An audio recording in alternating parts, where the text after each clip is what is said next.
Good afternoon.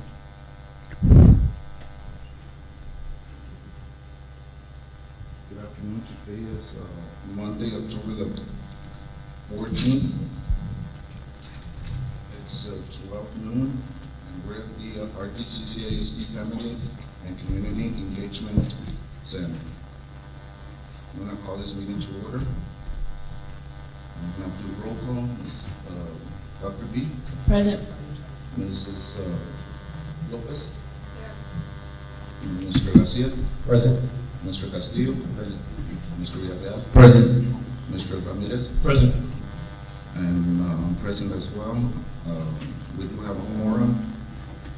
Mr. Isaac, can you help us out?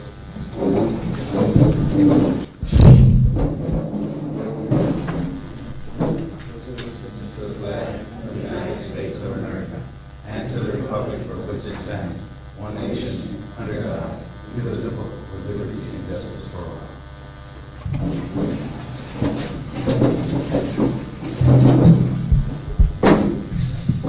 Anything on information?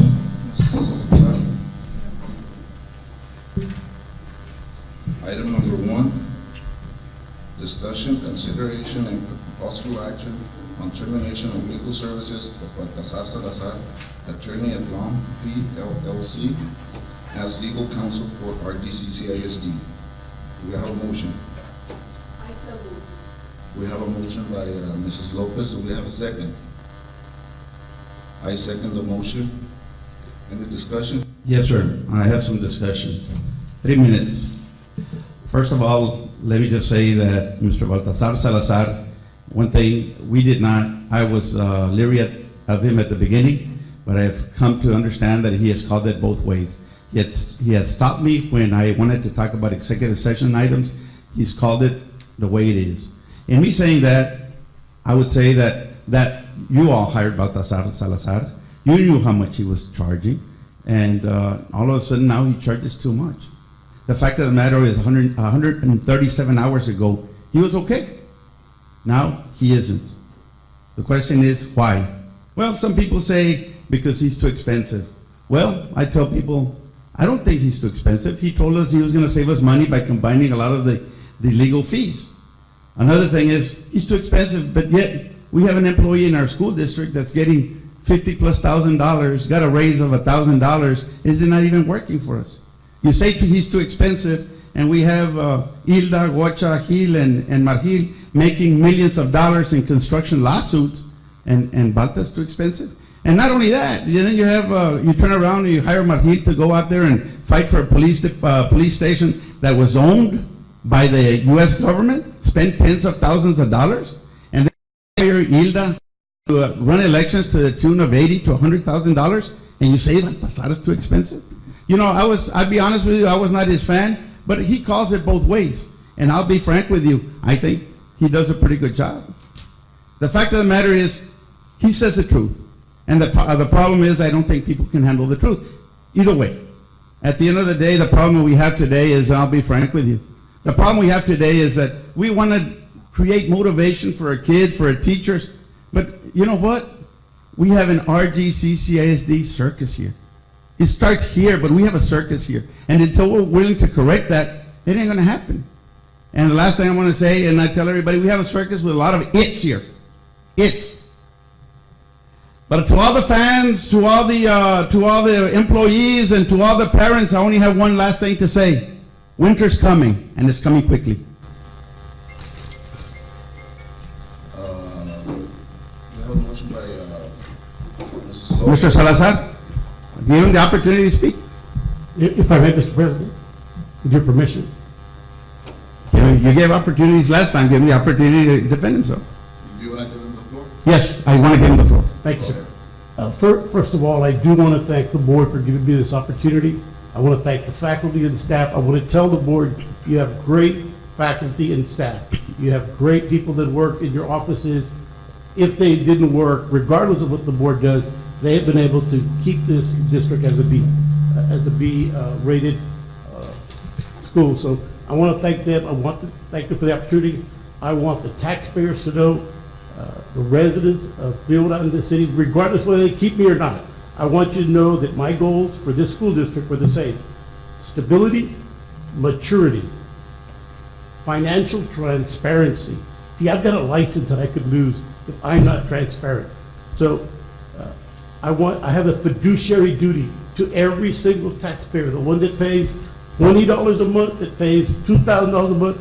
I have a duty. My license is on the line. I have to make sure that there's financial transparency. I would have no problem if this board decides to terminate me because, well, Mr. Salazar didn't show up to court, he gave us bad legal advice, or he did something inappropriate or illegal.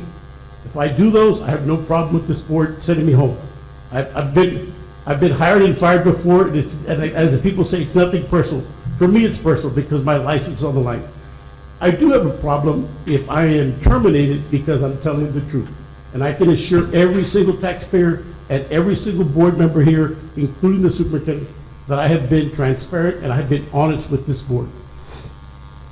My goal was to reduce legal fees. As you all know, I know that the term 580,000 or 700,000, but in reality, it's closer to $3.3 million that have been spent in attorney's fees. So my goal was to do that. I have a track record. I've done that before. And the other thing is, I was here. I know you have a new superintendent. You have great administrators here. But my goal was to help the district with what's called best practices. Not illegal practices, but best practices. And again, there's going to be a learning curve. You have a new superintendent. That was my goal, to make sure that the district, starting at the top of the superintendent, all the way down. My ethical responsibilities that I talked to you, I have a license. In my emails, if anybody's ever seen them, I have 3 words on them at the very end, and it's because of case law. Loyalty, faithful, and aggressive representation. I am the most loyal soldier that you could find. But I want to remind the board members and the superintendent and the public out there that I do not work for individual board members. I don't work for majorities. I don't work for minorities. I don't work for the superintendent, okay? I work for the whole board. I have given my promise to this board to be loyal, to be faithful, and to have aggressive representation. And I also have another responsibility. I am an officer of the court, as Mr. Ramirez is and Mr. Garcia. And my duty is to report illegal activity, and I will guarantee you that that has been done. Again, I want to thank the board. I love Yolanda City. It's a great community. You have great people. You have great administrators, faculty, and staff. So regardless of which way this vote goes, Dr. Babineau, Ms. Lopez, Mr. Velasquez, Mr. Garcia, Chief, Mr. Villarreal, Mr. Ramirez, regardless of where your vote goes today, it has been an honor to come over here and work with the school district. So thank you very much. One question, sir. When you say you're going to report illegal activity, can I just expunge on that? What are we talking about? Well, again, because I have, as an officer of the court, there are some things that I have to keep confidential. So, but it has been done, sir.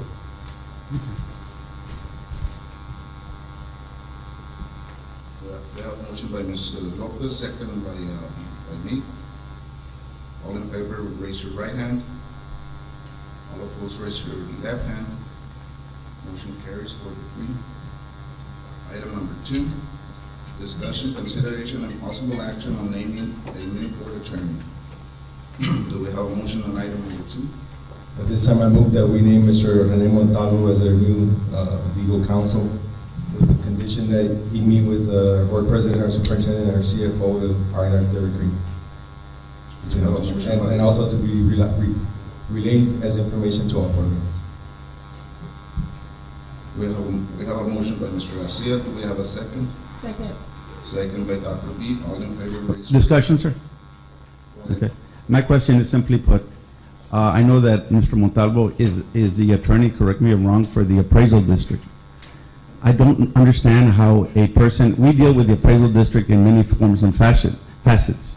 How can we have an attorney that basically represents the appraisal district and represents the school at the same time, when we do at times have things that are intertwined?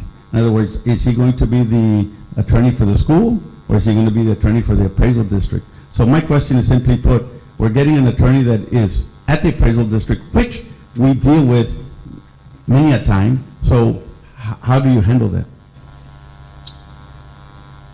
Mr. Montalvo, is he here?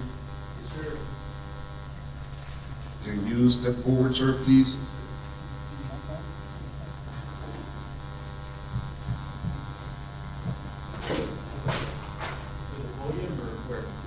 Yes.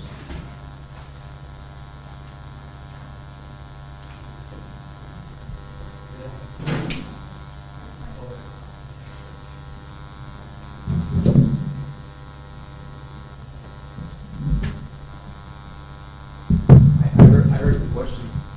Is there any conflict of interest? I want to actually have something here specifically on that issue to the board, Mr. Real. Some time ago, before today, I did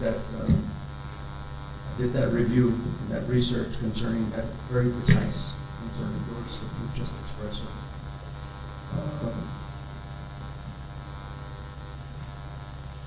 I conferred with the Texas Legal Ethics Council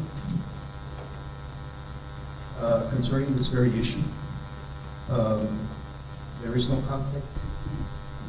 The truth of the matter is the appraisal district, the way I represent them, is the appraisal district, what they do is they do assessments, they do mass appraisals. They have a relationship with the school district, but it's not an adversarial relationship. But Mr. Montalvo, what if it did become an adversarial relationship? Then what? I'm just saying, I understand that everything's kosher, everything's nice, but what if at one time we're going to get in a conflict and you're the attorney of the appraisal district and the attorney of the school? I understand when everything's fantastic, not a problem. It's like I tell a lot of people, it's when things go awry, you know, and you say, well, we've been pretty good for the last 2 or 3 years, but let's say there's a conflict. Right. That's my thing. Are you going to represent the appraisal district or are you going to represent the school? And it will happen one of these days.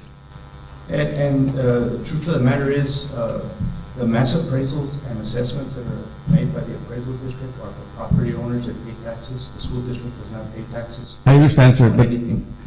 but we, correct me if I'm wrong, we go out there and we pay the appraisal district to do that, correct? Right. Yes. So let's say there's a conflict, let's say on payment, or there's a conflict. I understand the role of an appraisal district, that the appraisal district is there to appraise the different properties.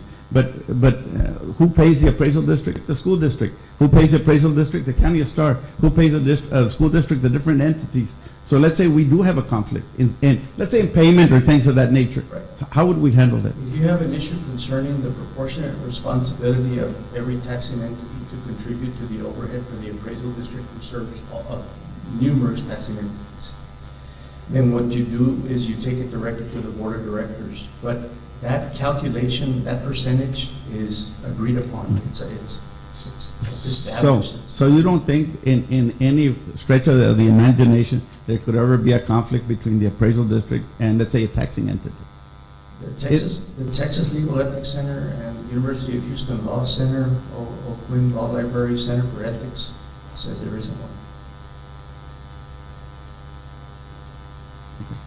And this is research, Mr. Real, that I did before today. I'm not saying it's illegal, sir. No. You know, No. I'm not even mentioning. I just think it's going to be difficult to wear both hats, because there may be, as we move forward, we have basically the school, the taxing entities hire the appraisal district, and you are the attorney for the appraisal district. So let's say we have a conflict. I don't know what a kind of conflict, but let's say we had a conflict in the future, and how do we handle that? I'm not here to tell you that what you're doing is illegal. No, sir. I'm just telling you, how do we handle a conflict that we have between the appraisal district and the school district? Since basically you all work, or the appraisal district works for the school district, that's one of their bosses. Obviously they have more than one, right? But that's one of their bosses. 13. Now, And I just want to briefly, Mr. Montalvo, just point out that before, a couple of years back, we did have representation from the Stark County attorney that represented the Stark County, represented the district at the same time, and there was no issue with that. Well, the only difference is that we give a check to the appraisal district. We don't give a check to the county of Stark.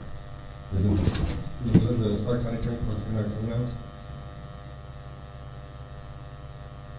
Again, we give checks, correct me if I'm wrong, to the appraisal district to the tune of millions of dollars, correct? I would imagine from our district, or hundreds of thousands of dollars? Yeah, that's correct. Okay. That latter is correct. Yes, sir. We have a motion by Mr. Garcia, second by Dr. B. All in favor, raise your right hand. All opposed, raise your left hand. Motion carries 4-3. Item number 3, consider and take possible action on travel request from Ace Elementary School, Veterans Middle School, Luria High School. Do we have a motion on that? I so move. Number 3. We have a motion by Mr. Villarreal. Do we have a second? Second.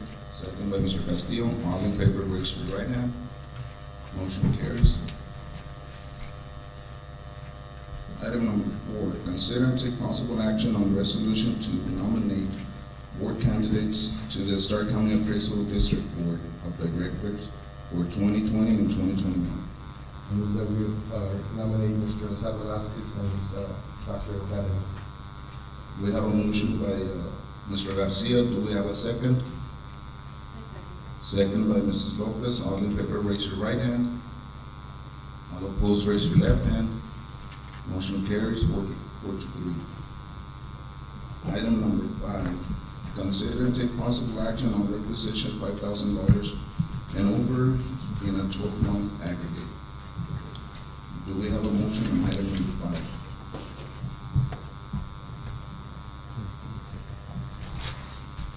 Do we have a motion on item number 5?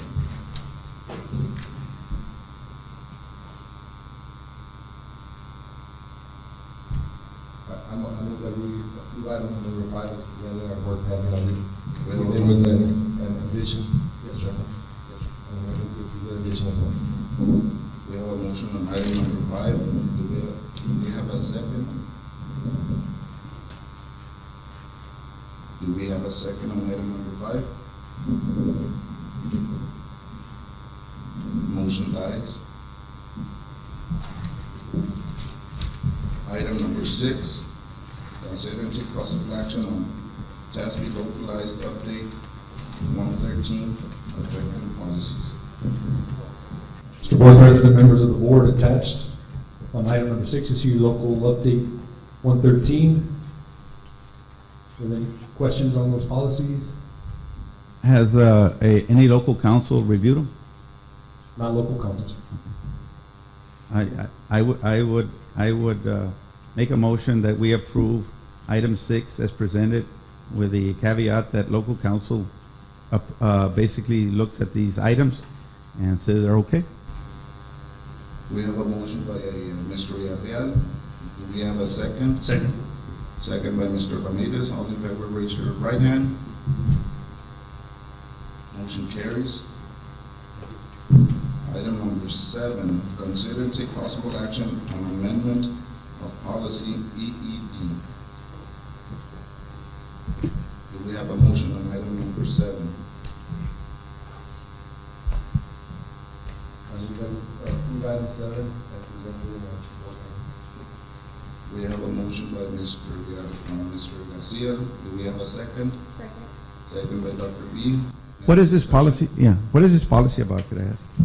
This policy, sir, is on schedule changes. We're going from 15 days, which is 3 weeks, to 10 days, which is 2 weeks. We do have the program, our pre-AP, our AP program, our dual enrollment program. Their deadlines to see if our students qualify for those programs are moving up. Now, by November, we have to recommend the students that will be taking their AP exams in May. So due to that, we're wanting more stability in our classrooms by the 2nd week of school. Because if we leave it as it is, the 3rd week is already progress report. So a lot of this time, the students still haven't been stable in their classrooms long enough to see if their success rate in these rigorous courses is valid. Like, in general terms, because you lost me, what are we looking at? We're looking at, we allow students 3 weeks to go, they report to class, see if the rigor of the course is for them. And not, if they it's can not, drop it? exactly, Okay, they can that's drop it fine. and they can move to Okay. a regular or a college Gotcha. class. We have a motion by Mr. Gata, second by Dr. B. All in favor, raise your right hand. Motion carries. Item number 8, consider and take possible action on amendment of policy EI. Do we have a motion on item number 8? I move to approve item 8 is I second. We have a motion by Mr. Can you explain? Garcia, I can. second by Mr. Villarreal. Yeah, Mr. Guerrero. Discussion? Yeah.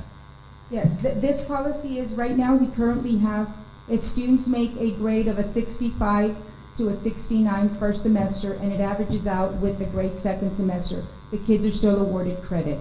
Okay, what we're wanting to do with this new policy is also make it, that second semester, if they get a 65 through 69 and it averages out with their first semester, that they will also get credit for those courses. And I know we've had the first semester for a very long time. We just want to give the students the opportunity to be able to accrue credits in a more timely manner to be able to graduate. So let me understand correctly. So if a kid in the first semester gets, let's say, a 65, what does he have to get in the second semester to pass? 75 or higher, so we can Okay. average out to a That's 70 okay. once you average out both semesters. So basically what you're saying, if a child gets a, let's say, a below 70, he has the opportunity in the second semester to average that grade out to a 70 and get credit for the whole year instead of getting only partial That credit. is correct, Mr. Yeah, Guerrero. that's fine.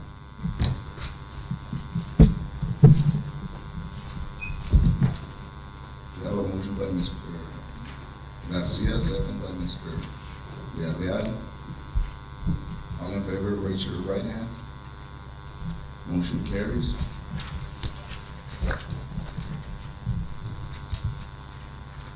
Before we leave, yes, Mr. Villarreal, you are correct.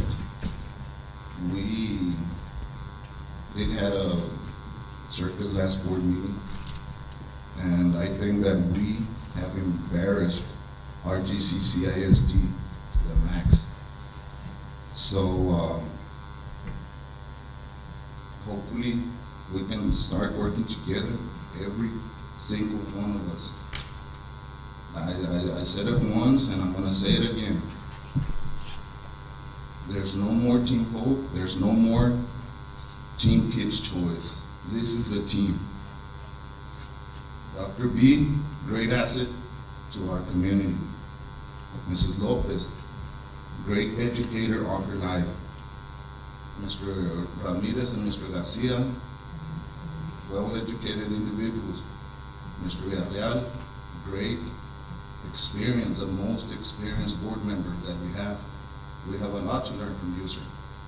Mr. Castillo, being police chief, he knows what kind of trouble we have in our community, and maybe we can tackle them at an early stage.